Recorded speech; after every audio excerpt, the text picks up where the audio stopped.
بسم اللہ الرحمن الرحیم۔ صحیح بخاری کی حدیث نمبر 3364 ہے کہ اللہ کے رسول صلی اللہ علیہ وآلہ وسلم نے فرمایا، جب حضرت ابراہیم علیہ السلام اپنی بیوی حضرت ہاجرہ علیہ السلام اور حضرت اسماعیل علیہ السلام کو مکہ میں چھوڑ کر اللہ کی راہ میں نکل گئے تھے تو حضرت اسماعیل علیہ السلام نے قبیلہ جرہم کے بچوں میں جوان ہو کر عربی سیکھ لی۔ جوانی میں حضرت اسماعیل علیہ السلام ایسے خوبصورت تھے کہ آپ پر سب کی نظریں اٹھتی تھیں، چنانچہ جرہم والوں نے اپنے ہی ایک قبیلے کی لڑکی سے آپ کی شادی کر دی۔ پھر اسماعیل علیہ السلام کی والدہ ہاجرہ علیہ السلام کا انتقال ہو گیا۔ اسماعیل علیہ السلام کی شادی کے بعد حضرت ابراہیم علیہ السلام یہاں اپنے چھوڑے ہوئے خاندان کو دیکھنے آئے۔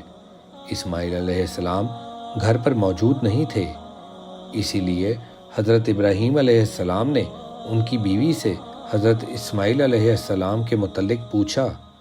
انہوں نے بتایا کہ روزی کی تلاش میں کہیں گئے ہیں۔ پھر ابراہیم علیہ السلام نے ان سے ان کی معاشی حالت کے متعلق پوچھا تو انہوں نے کہا کہ حالات اچھے نہیں ہیں، بڑی تنگی سے گزر اوقات ہوتی ہے۔ اس طرح انہوں نے شکایت کی۔ یہ بات سن کر حضرت ابراہیم علیہ السلام نے ان سے فرمایا کہ جب تمہارا شوہر آئے تو ان سے میرا سلام کہنا اور یہ بھی کہنا کہ وہ اپنے دروازے کی چوکھٹ بدل ڈالیں۔ پھر جب حضرت اسماعیل علیہ السلام گھر واپس تشریف لائے تو ان کی بیوی نے بتایا کہ ایک بزرگ اس شکل کے یہاں آئے تھے اور آپ کے بارے میں پوچھ رہے تھے۔ میں نے انہیں بتایا کہ آپ باہر گئے ہوئے ہیں۔ پھر انہوں نے پوچھا کہ تمہاری گزر اوقات کا کیا حال ہے؟ تو میں نے ان سے کہا کہ ہماری گزر اوقات بڑی تنگی سے ہوتی ہے۔ اسماعیل علیہ السلام نے دریافت کیا کہ انہوں نے تمہیں کچھ نصیحت بھی کی تھی؟ ان کی بیوی نے بتایا کہ ہاں، مجھ سے انہوں نے کہا تھا کہ آپ کو سلام کہہ دوں، اور وہ یہ بھی کہہ گئے ہیں کہ آپ اپنے دروازے کی چوکھٹ بدل ڈالیں۔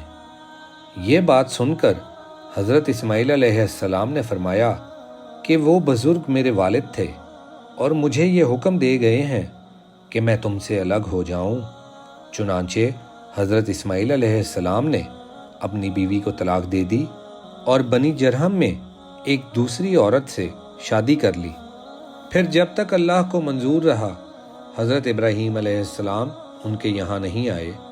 پھر جب کچھ دنوں کے بعد وہ تشریف لائے تو اس مرتبہ بھی اسماعیل علیہ السلام گھر پر موجود نہیں تھے۔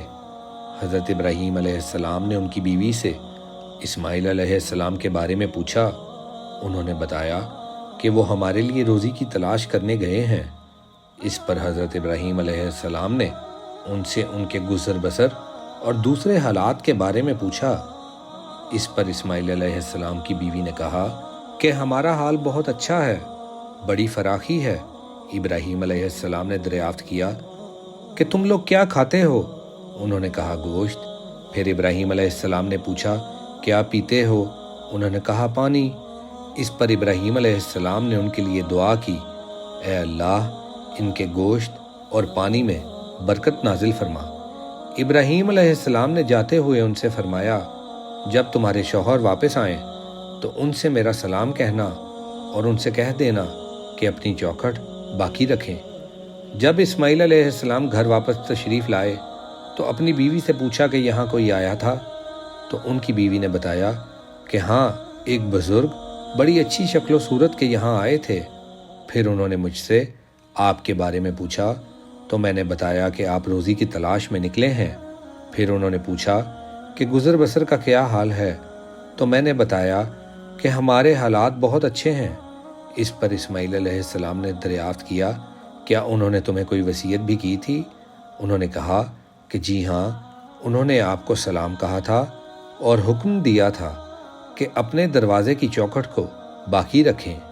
اسماعیل علیہ السلام نے فرمایا کہ یہ بزرگ میرے والد تھے، چوکھٹ تم ہو، اور وہ مجھے حکم دے گئے ہیں کہ میں تمہیں اپنے ساتھ رکھوں۔ حضرت اسماعیل علیہ السلام کے واقعے سے ہمیں یہ سبق ملتا ہے کہ ایک بیوی کا اپنے شوہر کی غیر موجودگی میں کیسا طرز عمل ہونا چاہیے۔ عورت کا یہ فرض ہے کہ وہ اس کی عزت اور مال کی حفاظت کرے اور اس کا احسان مانتی رہے۔ صحیح بخاری کی حدیث نمبر 1052 میں اللہ کے رسول صلی اللہ علیہ وآلہ وسلم نے فرمایا کہ جب مجھے جہنم دکھائی گئی تو میں نے اس سے زیادہ خوفناک اور بھیانک منظر کبھی نہیں دیکھا، اور میں نے دیکھا کہ اس میں عورتوں کی تعداد زیادہ ہے۔ تو اس پر ایک صحابی نے پوچھا کہ اس کی کیا وجہ ہے؟